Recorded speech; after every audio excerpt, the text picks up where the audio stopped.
On en discute avec Stéphane Bollack, il est professeur à la faculté de droit de l'Université de Montréal. Monsieur Bollack, bonjour. Oui, bonjour, monsieur. Alors d'abord, que dit exactement ce pacte?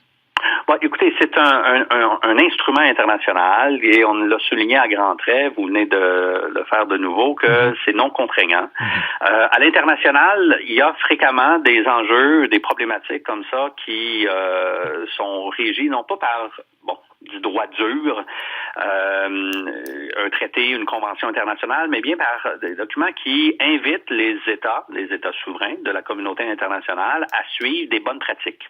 Alors, on peut parler de déclaration, on peut parler de pacte, c'est pas tant la terminologie que la nature du document. Ici, c'est un document qui invite les États à mieux coopérer relativement aux migrations internationales. À coordonner leurs actions, c'est ça qu'on comprend aussi. Oui, ben voilà, c'est comme un genre d'agenda, de déclaration qui est, pour entrer dans un peu plus de spécifique, qui couche par écrit quelques 23 objectifs qui sont explicités dans une trentaine de pages suivantes et qui, justement, à terme, pour les pays, je pense qu'on est à 163, sauf erreur, on a commencé à négocier ce texte-là en l'été dernier. On s'est entendu en juillet. Il y avait 192 États autour de la table. Les États-Unis ont débarqué rapidement.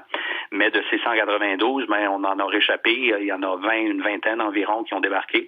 Et là, on nous annonce aujourd'hui que 160 quelques États ont confirmé l'adoption de cette déclaration du pacte mondial sur les migrations. Mais même dans tous ces pays qui ont accepté de signer ce pacte et qui ont confirmé aujourd'hui qu'ils le signeraient la semaine prochaine, il y a de l'opposition.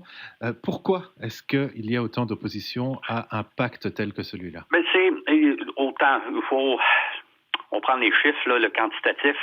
Sur 193, on a perdu une vingtaine, mais il faut quand même comprendre néanmoins que c'est une vingtaine de juridictions d'États à travers le monde, puis on parle d'une douzaine d'États de l'Union européenne, des anciens pays du bloc de l'Est, mais également l'Italie, l'Autriche, il y a l'Australie qui a annoncé ses intentions de ne pas l'adopter, Israël, puis les États-Unis, on le disait tantôt, ils ont débarqué très rapidement. Pourquoi est-ce qu'il y a de l'opposition? C'est parce que ça vient de juridictions qui reçoivent les flux migratoires.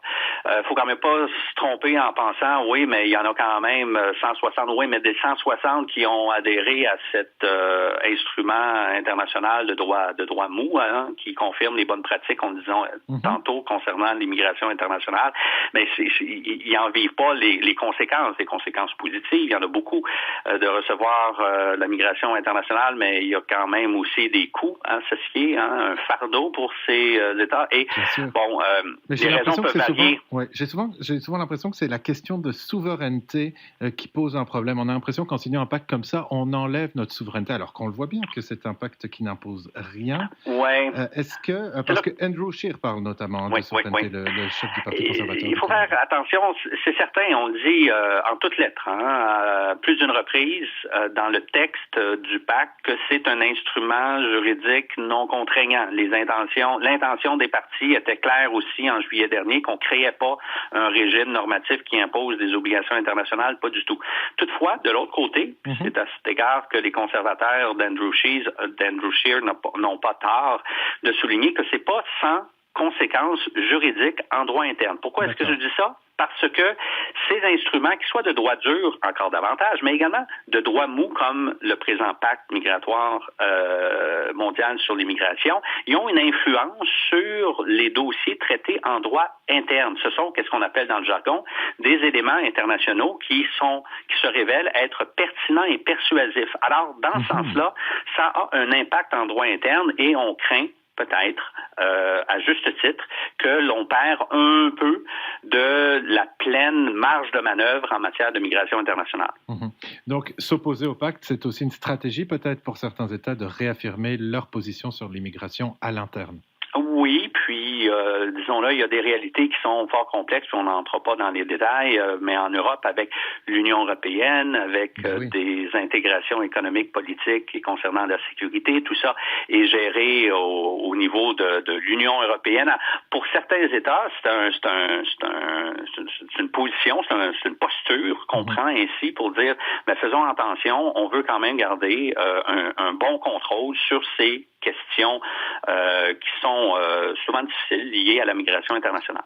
Stéphane Bollack, on pourrait en parler encore longtemps. Oui. Et d'ailleurs, on en parlera dans les médias encore longtemps, c'est sûr. Vous êtes professeur titulaire à la faculté de droit de l'Université de Montréal. Merci beaucoup.